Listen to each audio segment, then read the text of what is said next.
Vanakkam.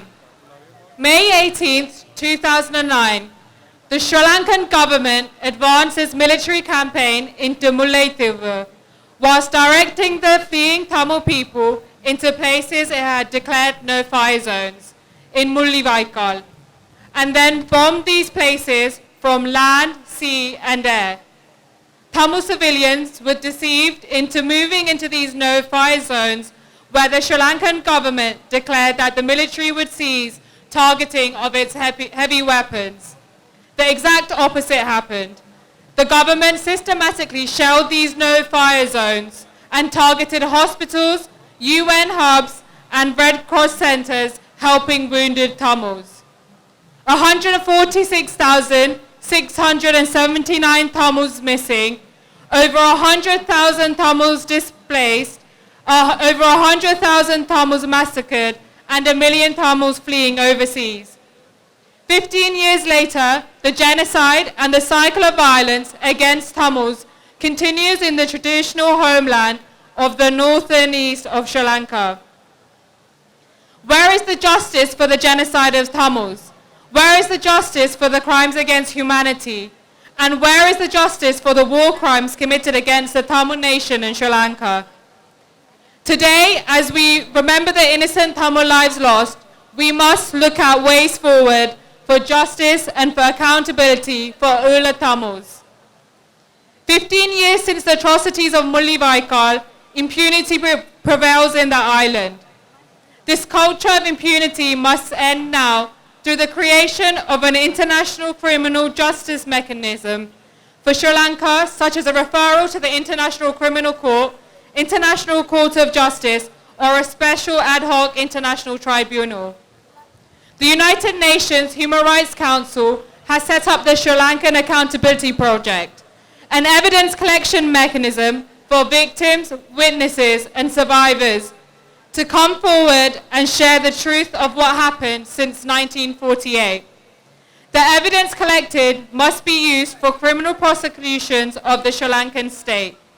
The Labour Party has called for the referral to the International Criminal Court.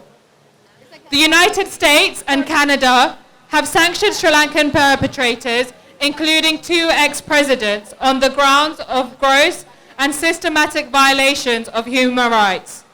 In North Carolina, USA, Congressman Wiley Nickel introduced a resolution recognizing the genocide in Sri Lanka, affirming Tamil people's rights to self-determination and for an independent referendum to work towards peace.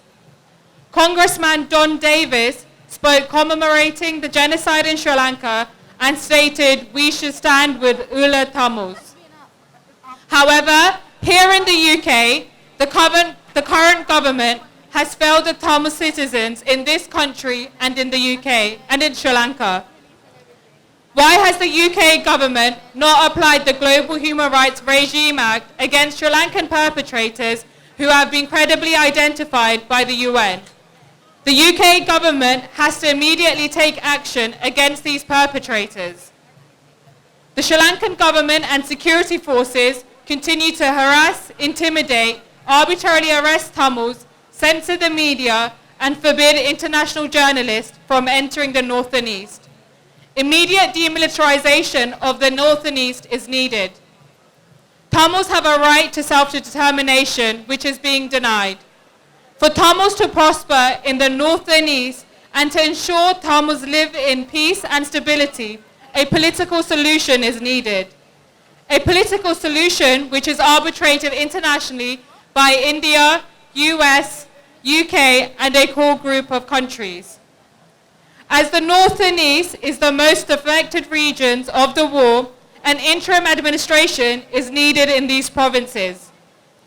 These interim administration will need to carry out a comprehensive need assessment and coordinate humanitarian tasks to help Tamils recover from the decades of abuses and trauma inflicted upon them by the Sri Lankan state. An estimated of over 200,000 Tamils are internally displaced and 100,000 Tamils who fled to India remain stateless people. It is imperative that these Tamils are resettled in their own homes in the north and east and be allowed to live in peace and dignity. Sri Lanka has time and time again given false promises to the international community on truth, justice, accountability and reconciliation. The Sri Lankan state is the perpetrator and the international community has the responsibility to hold this genocidal state to account. I urge every citizen of this country and globally, whether you are Tamil or not, to write to your local MPs, councillors, senators and Congress representatives calling for accountability for the genocide of Tamils. Thank you.